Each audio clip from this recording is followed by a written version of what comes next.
We all count on audits. They're pretty much the bedrock of public accountability, right?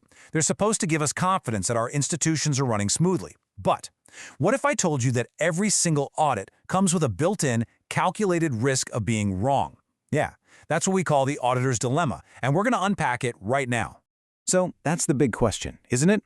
If an auditor signs off and gives a clean opinion on some financial statements, shouldn't that mean they're absolutely perfect, not a single error? Well, it's a bit more complicated than that, and the answer really gets to the core of what an audit actually is.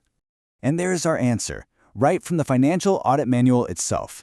Auditors provide reasonable assurance. Now that's a key phrase. It means they've done a ton of work, they're highly confident, but it's just not an ironclad 100% guarantee. I mean, think about it.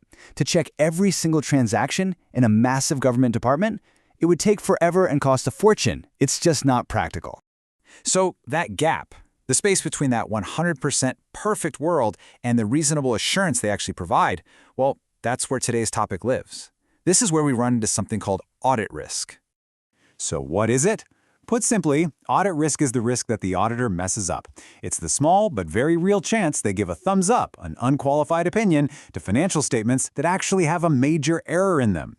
And by major, we mean an error big enough that it could actually change the decisions of someone reading that report. This is the thing that probably keeps auditors awake at night. To make this a little more real, auditors actually put a number on it.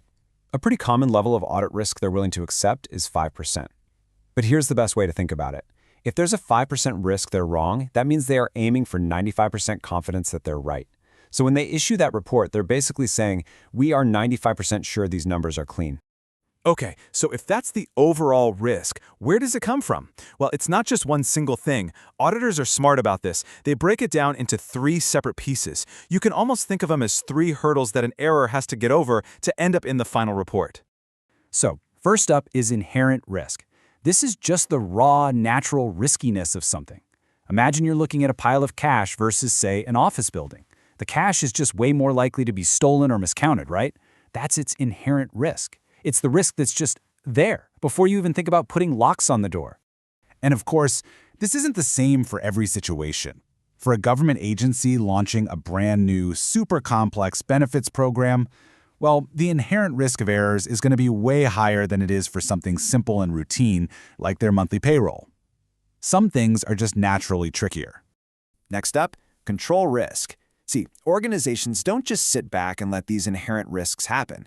They build safeguards, things like approval processes, passwords, security cameras. We call these internal controls, and control risk is simply the chance that those safeguards fail. Think about it. Maybe there's a rule that 2 managers have to sign off on any big payment. That's a great control. But control risk is the danger that, one manager is out sick and the other just rushes and signs it without really looking. It's the organization's own safety net having a hole in it. And finally, if a problem exists in the first place and the company's own controls miss it, there's one last line of defense: the auditor's own work. Detection risk is the risk that the auditor's test and procedures also fail to spot the error. So let's follow the journey of a mistake, right?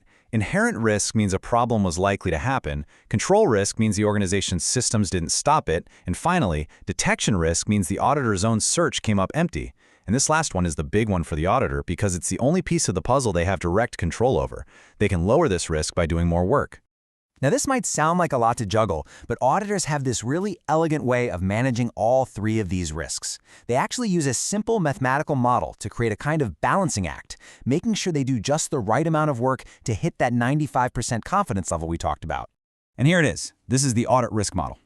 Audit risk equals inherent risk times control risk times detection risk. What the auditor does is set their target for the final audit risk. Let's stick with 5%. And then they look at the company's inherent and control risks. Based on those, they can solve for how much detection risk they can live with. This table really makes it clear. It's a balancing act. If the auditor looks at an area and says, wow, this is naturally risky, and their internal controls are pretty weak, then both inherent and control risk are high. To get to that 5% overall risk, they have to push their own detection risk way, way down. And how do they do that? By doing a ton of extra detailed testing. But if the opposite is true, and the risks are low, they can afford to do less work. Okay, enough with the theory. What does this actually look like when auditors are out there in the real world looking at government programs? Let's check out a few examples straight from the audit manual. So the manual calls out a few specific situations where risks can be higher than normal. We're going to zoom in on a couple of these to see how all those risk components we just talked about come to life. Here are two perfect examples. On the left, you have processing risk. Just imagine a brand new government program trying to get emergency money out the door fast. The staff is new, the rules are probably confusing, the inherent risk of making a mistake is just naturally going to be through the roof. And on the right, you have program risk. Some programs, like government-backed loans, are risky by their very design. The whole point is for the government to take on risk to achieve some other goal, and the auditor has to factor that in. And what about fraud? Well, a classic way this starts is with high control risk. Let's say one single person has the power to both approve a payment and cut the check. That's a major weakness. It creates the perfect opportunity for that person to, say, create a fake company, approve a fake invoice, and pay themselves. The result? Taxpayer money is stolen and public trust is broken. And this quote right here, this really gets to the heart of why auditors go through all this trouble. Why assess all these different risks? It's because you can't check everything. There's just not enough time or money. This whole risk assessment process is what allows auditors to focus their precious resources on the areas that matter most, the places where a big problem is most likely to be hiding. So, at the end of the day, that's the big takeaway. This whole framework, understanding the three types of risk, using the formula to balance them out, it's the answer to that auditor's dilemma we started with. It's the sophisticated system that allows them to provide that really high level of reasonable assurance efficiently and effectively. It's how they build our trust, one calculated risk at a time. Which, of course, leaves us with one final, pretty big thought. An auditor might be comfortable with a 5% risk of being wrong. But what about the public? Our expectation is probably a lot closer to 100% certainty. It really raises a fascinating question about public accountability. Just how much risk is okay when it's our trust that's on the line? It's definitely something to think about.